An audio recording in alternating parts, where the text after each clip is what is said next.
Our neighbor came over the other day and said a friend of his called him and told him he had too many apples to come and get some. So he did. And then he had too many apples, so he brought us some. And then we had too many apples, so we decided to give a few away, and then we decided to peel and prep the rest for apple pie and freeze them. And here's how we do it. First we wash them, and then we use Mark's mom's QVC apple peeler. If you know Mark's mom, she has demonstrated this to you because she loves this thing so much. When she first got it, she had apples around and demonstrated it to everybody who came to the house. No one missed it. And she's personally responsible for selling 25 to 30 of these things. It does a nice job, but when the apples are on the small side, it leaves a little more skin than it should on the bottom.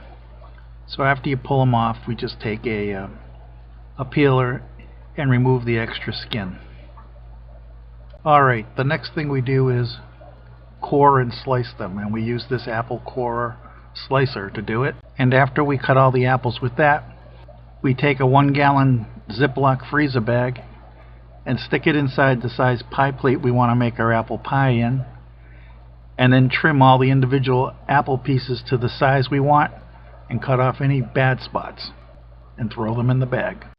When you have the desired amount of apples in your bag for your pie, shake it down a little bit and then pack them down in the bag into the pan so that they form to the shape of your pie plate.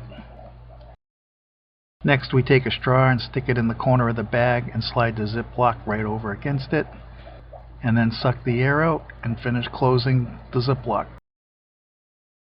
And here's what we ended up with: a rather large pile of peels and cores, 1.5 batches of apple crisp, and the apples for 5 pies. We freeze them in the pans, and then the next day when they're a solid block, we take the pans out and put the pans away and just leave them in the freezer until we're ready to make a pie. We don't put the sugar and spices in now. We tried that a couple of times and a lot of it just sticks to the sides of the bag and it's a real waste, so we don't recommend doing it. Just freeze the apples like that, and when you actually make your pie, just sprinkle it all on top of the apples before you put your top crust on. In part 2 we'll show you how to cook it. Well, that's it for this one. Please comment, rate, and subscribe. I hope you liked it. If you did, please consider giving us a thumbs up. Thanks for watching. God bless.